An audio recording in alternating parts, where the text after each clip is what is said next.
Hi, Denny Johnson here again. We're about to enter into the fourth talk about the RAYID system. The RAYID system really has three primary parts.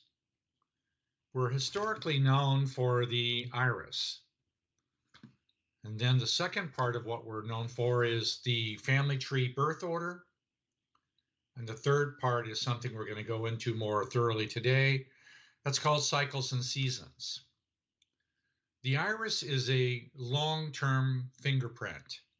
Does not change easily, even over decades. There are some minute changes after 20 or 30 years, but they're really very small. But we learn a lot by these different types of constitutions.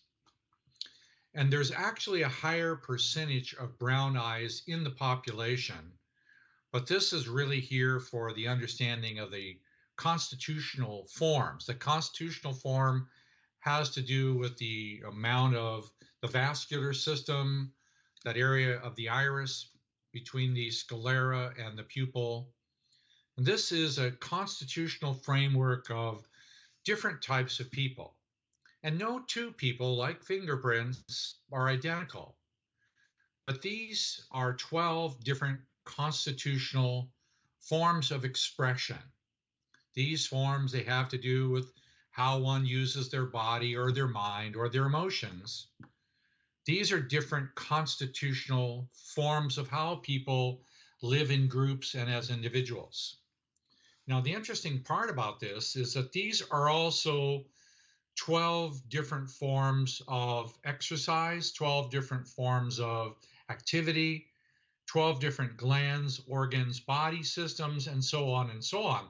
This is also 12 different personality types in the birth order system. Now, the interesting part about this is all 12 of these, they correspond to a skill set or instrument.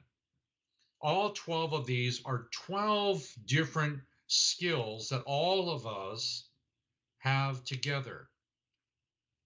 We all use them in different combinations.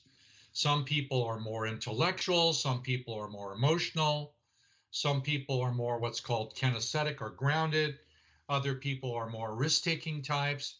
We have left brain types, we have right brain types, we have introverts and extroverts, and all of these different constitutional types. But what I'm going to encourage you to consider is that you are literally all 12 of these types.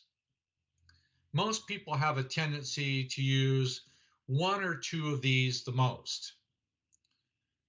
I'm suggesting that you can consider the appreciation, the acknowledgement, and the utilization of all 12 of these different parts. Now, the fun part of it is it also corresponds to 12 grandparents. So the different parts of your family tree that bring you your unresolved emotional strata, they're also represented here. So all of your ancestry is represented in these 12 constitutional types. I'm suggesting to you that the appreciation of each one of them becomes an opportunity to increase your feeling, your success, your happiness, your health, your relationship attraction, career, family, and so on. That the responsible embodiment of all 12 of these will also eventually correspond to all the months of the year, all the hours of the day, and literally all the stages of your lifetime. So by the gradual appreciation of each one of these, life becomes a little more sensitive and a little bit more vibrant. Life becomes more possible. So that's why we use the iris. It gives us a starting point. Then the overlay of this is also the family tree. Let me show you what I mean. This is an illustration of what you might consider to be your aura or your energy field or whatever you want to call it. It's called many things. It has different parts at times. It's called etheric our astral, emotional body, mental body, spirit body, and so on and so on. The different cultures, it has different names. But this is an energy around you. Now, the interesting part about this, it also is composed of the family tree. So if you look at the diagram here, you see the triangles and the circles. The triangles are grandfathers, the circles are grandmothers, and these grandmothers and grandfathers, they exist as part of this composite. If you look more closely, you'll see triangles up the front of the body and circles down the back of the body. And this is a circulation of life force, not just outside the body, but through the body itself. This produces a spiraling, flowing life force vitality through the physical form. These are all the different parts of your energy field that actually hold memories from your ancestors. Meaning that when the ancestors have traumas in their own lives, they leave residual trauma inside you. This residual trauma is also called epigenetic protein methylation. It means literally a grandmother or grandfather, when they have a traumatic event, it's programmed in crystals left on your DNA. That's called epigenetics. Most of you are familiar with that. We're looking at this whole entire system of going, what happens when somebody's damaged? Well, if you have damage from multiple grandparents, and oh, by the way, we all have multiple damage from our ancestors operating 100% of the time. The same system that's keeping your lungs breathing, your heart beating, and keeps metabolizing your food and replacing cells, that same mechanism is also a mechanism of genetics. It's composing your body right now. And it's reconstructing your body with the same damage as it was given to you by your ancestry. So whatever pattern of damage is inside you, your genetic capacity is regenerating it and creating your body type and your sensitivity to sugar or alcohol, your depression, your anger, your rage, your disappointment, as well as your creative abilities. It's creating all of it at the same time. The challenge exists when we don't know we have these different layers, when we don't know we have these different influences of a grandmother who died with depression, or a great-grandfather who died as an alcoholic, or somebody beyond all of the stories that you hear. We hear those stories all the time. If we don't know that story, because we've never met our father's father's father, it still has an effect on us. So part of this work is a gradual appreciation of that location in your family tree. So if you have your mother's mother's mother, I've given you this little test before, on a scale from 1 to 100, how much do you know and love these parts of you? Because they constantly influence you. Without knowing they're influencing you, then you start to produce a personality of adaptation to it. What that means is that some people, when they have a triggered system operating inside of them, they become more aggressive, more active, more demanding, more controlling, more angry. But another person with the same type of difficulty becomes self-attacking or elusive or evasive or excusing. So all of these different kinds of outer behavior we've identified before as facades. You can call them mask, you can call it persona, you can call it whatever you want, but they operate in a series of layers. And we have a different form of facade for women than we do men. We have a different facade when we see a baby. We have a different facade when we see animals, and so on and so on. We play with our different combinations of facade, and sometimes we change them when our moods change. If we don't feel good, sometimes people want to drink excessive amounts of alcohol or they want to experiment with drugs because they want to feel different. That's usually promoted by their facade. Then we try different therapies and on and on and on. We keep doing this. Now, we've talked about the addictive function of facades before, but now we're going to go into a part. So, what are you really going to do? What are you going to do if you know that you're surrounded in a series of layered clouds that's suppressing your ability to live your life, be happy, be healthy? How do you access and change these? That's really where we're going now. How do you change this? You can start with an education of the understanding that it's there. So then we instruct you about something we call the protocol. That anytime you find yourself in a triggered emotional reaction, that you accept 100% of the responsibility, that the only one who can create your feelings is you. Not from a person outside, not from a spirit. Sooner or later, if you accept 100% responsibility for being who you are, that is, the desire to be the authentic soul as it was originally designed to be, before you got bombarded with all of the ancestral difficulties on the planet, in your family tree, in your community, in your country, who would you be if you were without those damages inside of you? Now, the unfortunate part is most of the time, the most difficult damages there were put there by you. You may not know it, but for example, if your great-grandfather was an alcoholic and you became an alcoholic because of the influence, that's one form of damage. But your great-grandfather might have been an alcoholic, but you made this emotional conviction that you're never going to drink because you heard about that, or you don't want to do alcohol, but you're really angry when anybody else drinks alcohol around you. You're not comfortable around people who are drinking. You'd rather be away from them, which is probably a healthy thing to do, but you have to look at your motivations. What is your actual motivation for avoiding a situation? So sometimes when we're trying to avoid a situation, we engage in unloving behavior without knowing it.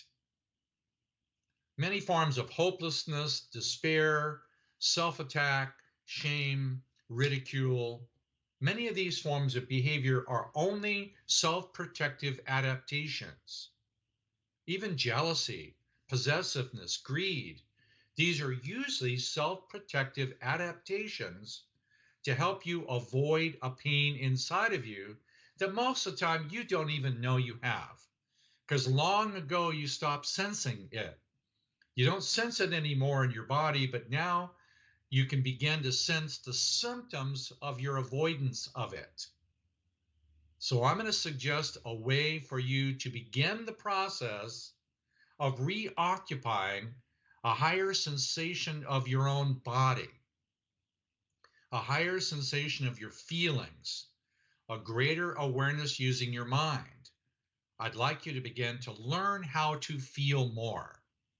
So one of the functions is the sincere desire to want to feel more. If you have a sincere desire to want to feel more, that's called a sincere desire to want to grow. That growth can go in many different directions. It can go into empathy, it can go into discernment, it can go into a love of truth.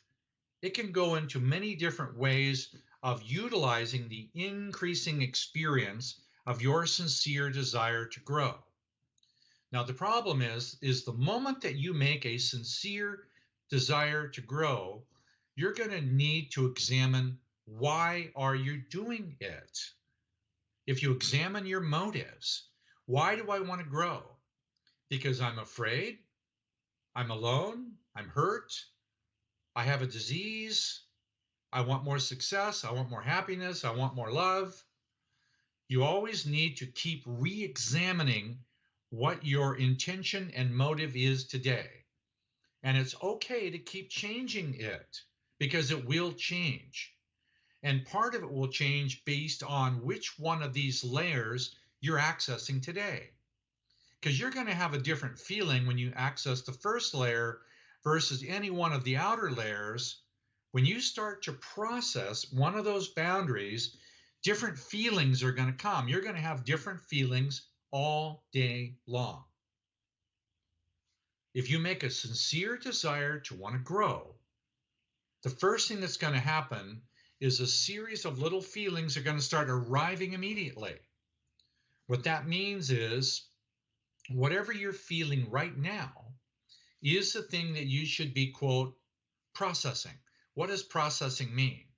Processing means that you want to become more sensitive by becoming aware of these emotional triggers that are affecting you now. Some of the triggers can be sad, they can be soft, they can be aggressive. You can say, I want to feel this. Now, if you're going to do that, we're suggesting that you take it from outside of you, maybe no more than an arm's reach away from your body. And sometimes I like to just bring it in until it basically comes close to the bottom of my heart. So from that location, you now stand a greater opportunity to develop a sensitivity that permits you to change it. So whatever the trigger is now, bring it in, change it. Now, you can begin to change it more by looking at certain things on the way in. You can say, show me the truth about this feeling. And then you can add, if you want, and show me the truth about every feeling like this I've ever denied. Show me the truth about this feeling. Say, for example, you just suddenly feel tired. Take that feeling, take it in, show me the truth about this feeling and every feeling like it I've ever denied. Maybe you're sad. Maybe you're numb. Maybe you're not feeling anything. Whatever I'm feeling now that I'm denying, show me the truth about this feeling I'm denying. Maybe you have a moment where you just feel you're on top of the world and you're really happy and you're laughing and you're glad. Now process that one. Show me every feeling like this I've ever denied. Now, what you're doing without knowing it is that you're going around one by one to different parts of you. Let me show you another graphic. Here's another example. Underneath your facades, and by the way, we all have many different facades. Underneath your facade is an innate attribute of possibility. Now, these are some of the words or phrases that we put in this location.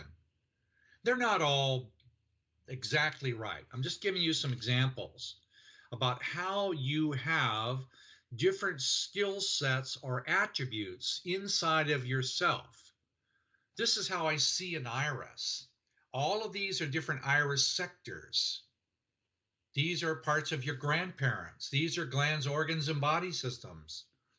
If you want to grow, it's really useful to acknowledge each one of them at a periodic basis and to begin to discover what you're holding in each one of these, because you will be holding different ancestral memories or the different childhood memories in each one of these different locations.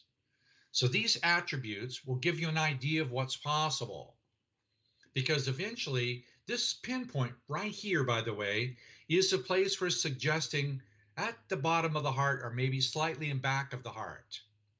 So whenever you're doing a show me the truth about this, speak from this location. Meaning literally, show me the truth about this feeling. Help me discover what I'm hiding, or help me discover what's slowing me down, what's stopping me. Show me the truth about those things I can't see.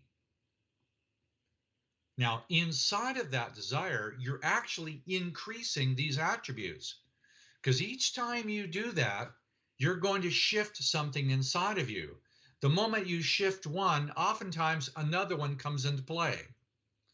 So if you have a desire to feel more, then maybe you need to look at something relative to your mother. Another person needs to learn something about their father. Say you want to know something more about truth, you need to see something about ethics.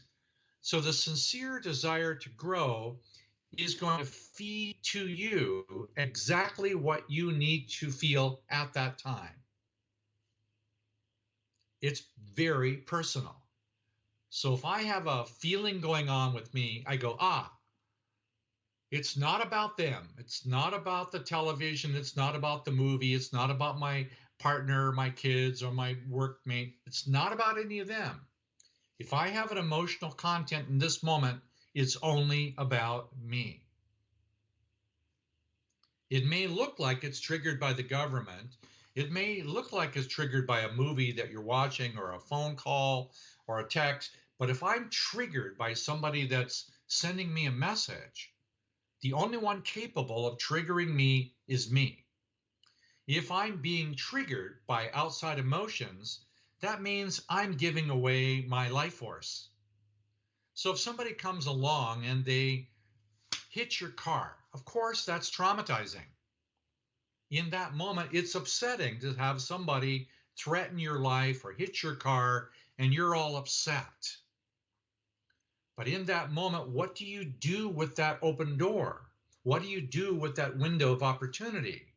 So if somebody causes an emotional reaction, they're actually hitting something inside you.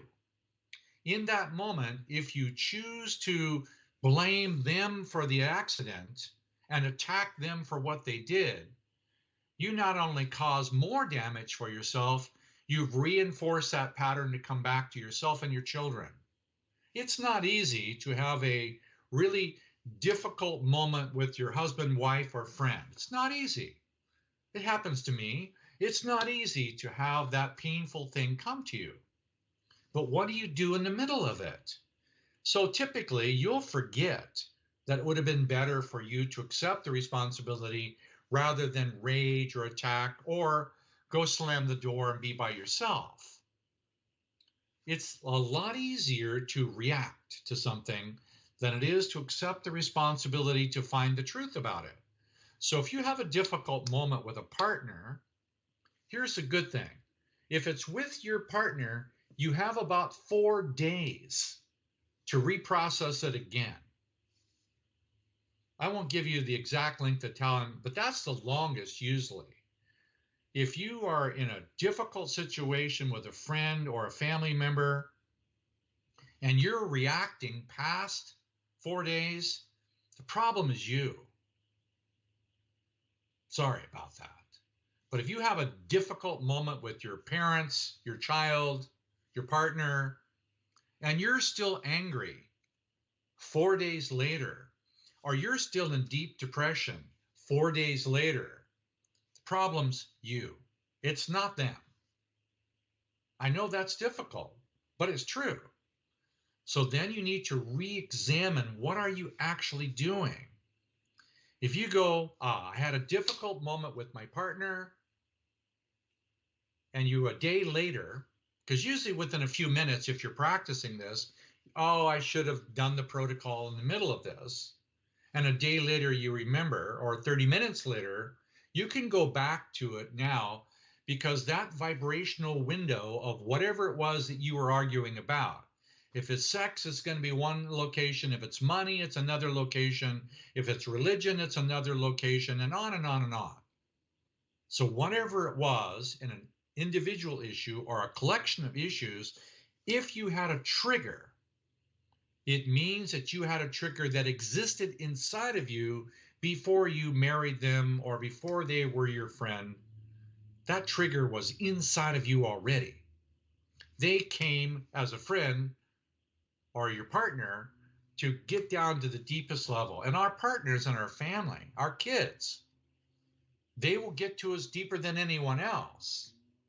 There is nobody that can get to you as deeply as your own child, because part of it is they have half your DNA. It's easier to resist your parents, even though they have half your DNA. You've learned how to tell them no and shut them off. But a child comes in from a different angle. So if you're upset about vaccine shots for your children because you're afraid that they're causing brain damage and you're really afraid, yeah, you need to process that.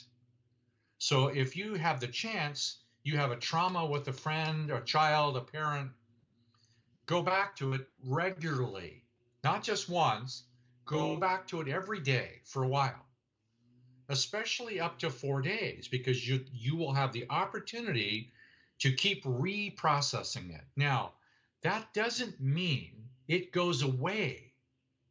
In some cases, it means your sensitivity to it increases. Some people, when they have a difficult problem, they go straight to the ice cream or straight to the alcohol, or they want to go do sex with somebody else, or they want to do something. They get active. Most people, when confronted with something, they have a tendency to find a way to avoid the pain. The avoidance of the pain is creating more future pain. I'm saying, show me this pain and show me the truth behind it. Show me the truth I've been denying. Keep showing it to me. Now, that doesn't mean you wash it away. Sometimes if it's a childhood issue, you're actually going to dissolve it, and the frozen energy is going to be reassimilated to increase your capacity for maturity and or intelligence or health. So a lot of the energy that's bound up in reaction, you're going to actually end up using it to increase your health. So if you let something go in your liver, or you let something go in your pancreas, and the associated emotions around it, you're actually going to be using the energy to rebuild the organ. So it's not like, hey, I want to feel this pain and let it go. Chances are you're going to reassimilate the energy and build yourself up. In this process of building yourself up and the vitality, there's a pattern we use called cycles and seasons. So we're going to take you through the cycles and seasons approach, because just in the same way you see these colors, these are different hours of the day. These are also different seasons or months of the year. If you identify with one of these feelings in the time of the day around you, it's going to increase the auric attraction to that energy. So for example, if you're aware of sunrise and you're aware that you have the capacity to feel the sunrise, one part of the energy that's called vitality, this red line, is going to start to increase. What is the sunrise about? Rising fire. Rising fire is a good thing. That's vitality, that's blood flow, that's action, that's movement, that's passionate sex. This is the power of the rising sun. Now, if you appreciate that the energy of the rising sun is also of a divine creation, sunrise is a divine timing. If you appreciate the divine timing or the rhythm of sunrise, you're actually increasing your sensitivity to the divine mirror that you have in nature. All of nature is a divine mirror of qualities inside you. So I'm suggesting that the appreciation for 10 a.m. is different than the appreciation of 2 p.m. And the appreciation of sunset has a different quality than sunrise. But all of them are divinely inspired. So by the appreciation of the time of the day, the month of the year, and the season of the year, you're building your appreciation for the divine presence in the world and in yourself. Now, every time you do that, here's going to come another opportunity for you to process it. Literally, I'm saying that every time that you increase your life force, you're going to hit a boundary. That boundary is composed of false belief systems that are holding you back.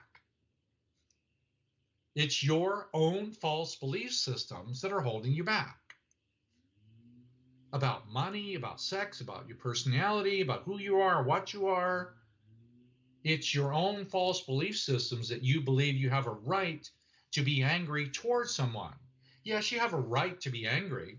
Be angry all you want for yourself, but you don't have a right to project your demanding anger towards someone else. Because what you don't know is every time you do that, you're actually transmitting it.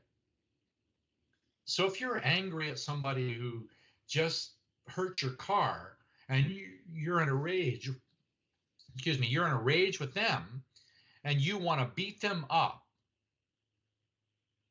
do you realize how far you sent your anger? Not toward just the person. You sent it to future generations of your family. Your rage is now remembered, coded in your DNA, and transmitted to your great-grandchildren. Wow. You really want to do that? So if you're really angry at somebody in the world around you, how far do you think that's going? Just your own ancestry, or into your community, or into your country? Would you consider that the anger that you're transmitting goes a very long ways?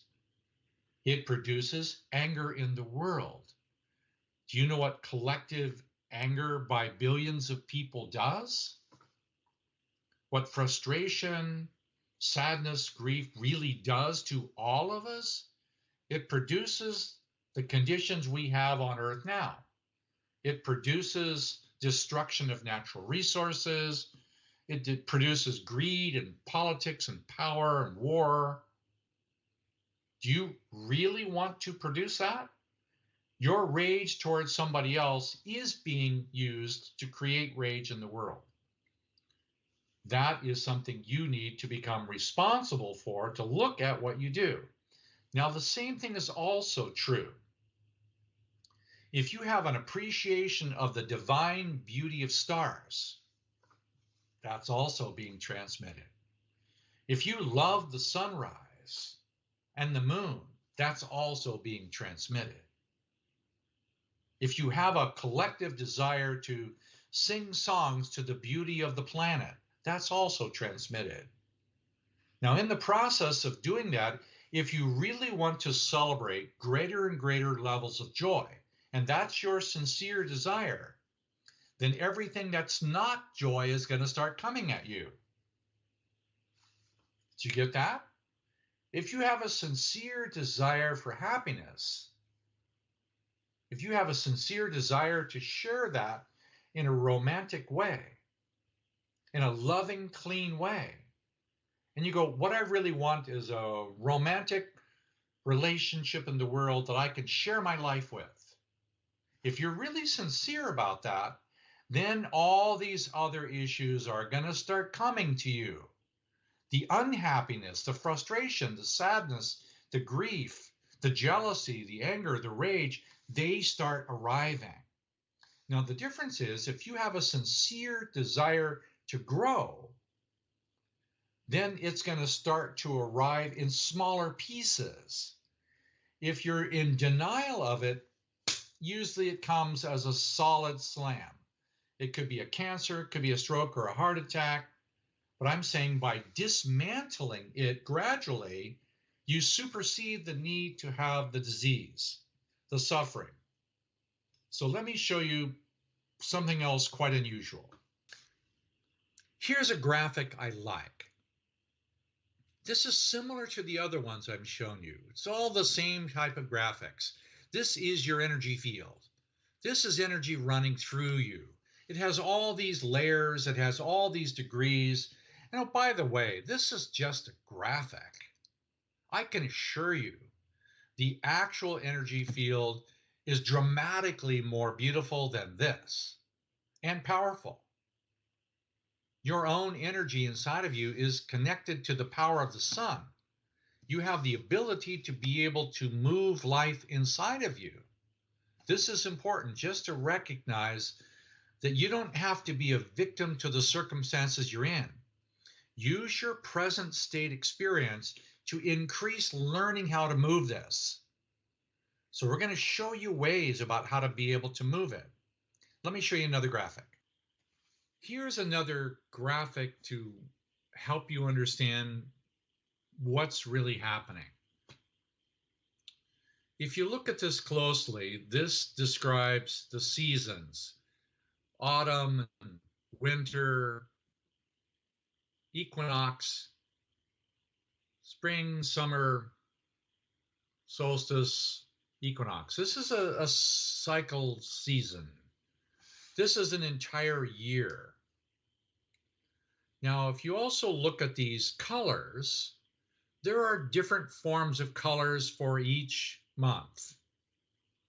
But the same thing as the cycle that you see here for a whole year, it's holographic, that it's a cycle within a day. So all of the time that you see here is just 24 hours. All these colors are 24 hours. And you'll find that there's sunrise, right where my finger is, and sunset. There's a process of how this moves. Now, all of these are, if you will, appreciate the idea that everything in nature around us has an innate perfection that we don't see. Not just the beauty of the flowers and the trees, the wind and the rain and the stars. Yes, that has beauty. That's true. But there's also thousands and thousands of years of the cycle of the galaxy and the universe moving. There are profound forces operating all the time. And that we can appreciate the existence of the mystery beyond what our senses can show us. So when we start to align to the experience of what sunset is, and we start to learn about what sunset means, feels, then we're also corresponding it to a particular grandmother in the family tree, an organ, a gland, a body system. So we're associating the inner organs of the body all day long with the outer experiences of the perfection of nature. Even if the nature that we live in is damaged and polluted, there's smog, there's violence, trees are cut down, there exists, even in a toxic place, there exists perfection. Because the violence that has been done to nature is the actual result of choices people have made. The actual conditions of the earth is because of choices people have made. We can change the choices. And one of the ways of doing this is beginning to appreciate the hours of the evening, 2 hours, 6 to 8 p.m., 8 p.m. to 10 p.m., 10 p.m. to midnight, and so on, all the way up to sunrise.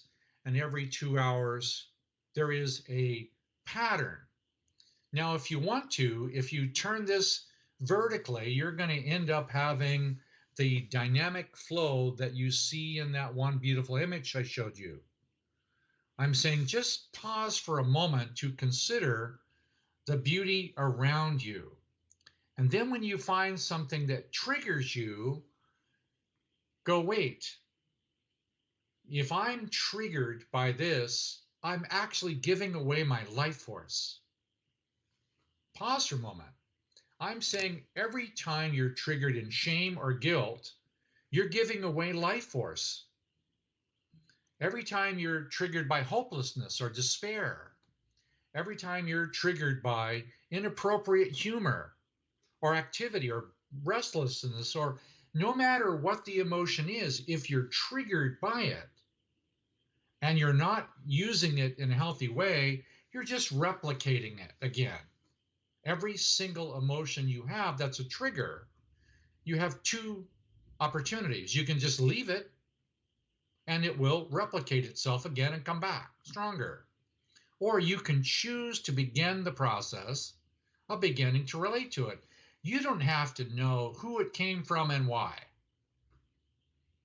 It arrives, show me the truth about this feeling and every feeling like this I've ever known. Now we have a program. There's no cost for it. There's no requirements for it. There's no qualifications to be involved in it. You can just choose to be involved in it. It's called with peace. That just means you want to begin the process of experiencing your life with peace. So if something comes in that's traumatizing or difficult or triggering, it doesn't mean we just push peace at it. It doesn't mean we try to go happy, happy, happy in the middle of being depressed. No, we're not trying to say stop the pain. We're saying the way to move through it is to have gratitude about it with peace. Thank you. Show me the truth about this feeling and every feeling like this I'm denying. This will give you an authentic way to begin to process that feeling. And it will begin to help you go through whatever other feelings there are. So if you find yourself triggered, just thank you. No, you won't do it perfectly. No, it won't be gone in a day. If your mother calls you again and she's just frustrating you again for the another 1000th time, help me feel why I'm so frustrated with my mother. No matter what the feeling is, take it there with gratitude, with peace. Then gradually learn how to implement the higher attributes of each one of these. For example, most people don't recognize that between 10 in the morning and 12 noon is obviously the highest light of the day. It corresponds to this place right above my head, which is right there before 12 noon, right? That's the highest light of the ascending light of the day. Now, little did we know that this is also the opportunity to grow in your ability to transmit life. What would you like to transmit?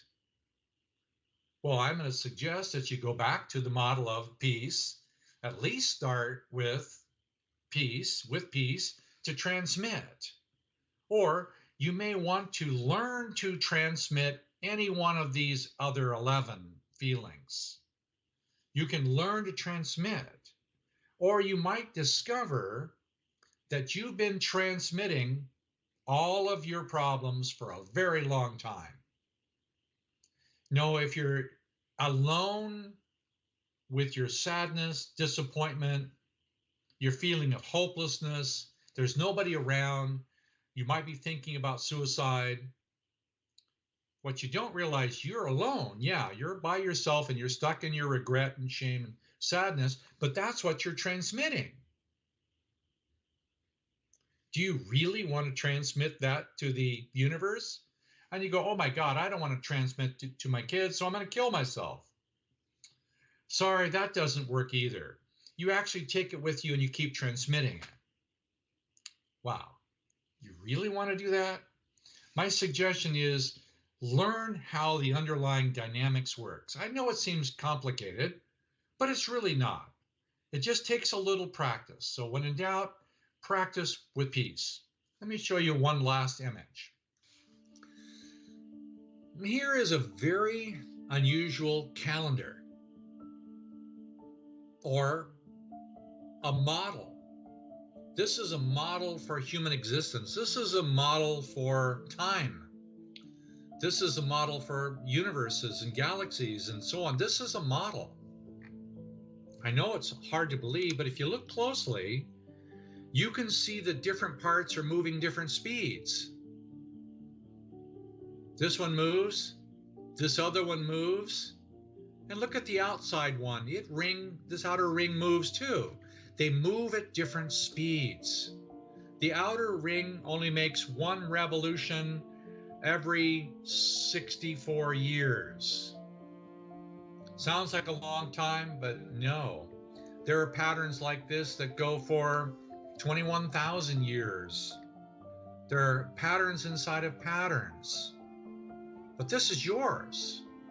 Now, what you don't see is that each one of these labels of numbers, FFM in some form, fathers, mother, that's a great grandmother, and that corresponds to a gland, an organ, a body system, a birth order number. And we're saying that there is a time for you to feel that. So there is a month in the year where that's the month you're in.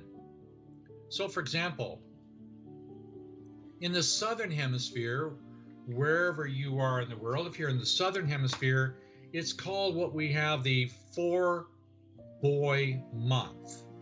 That's the pattern of fathers, father. I think it's right down here somewhere. The pattern of fathers, father. That's the month you're in. But the ones inside of it are turning faster than that. So all the other ones are also processing through that. So every week of the month, you're processing something new. Every hour of the day, you're processing something inside of what we call that 4-boy month. The month of the heart, the month of friendship and laughter and celebration. It's a beautiful month.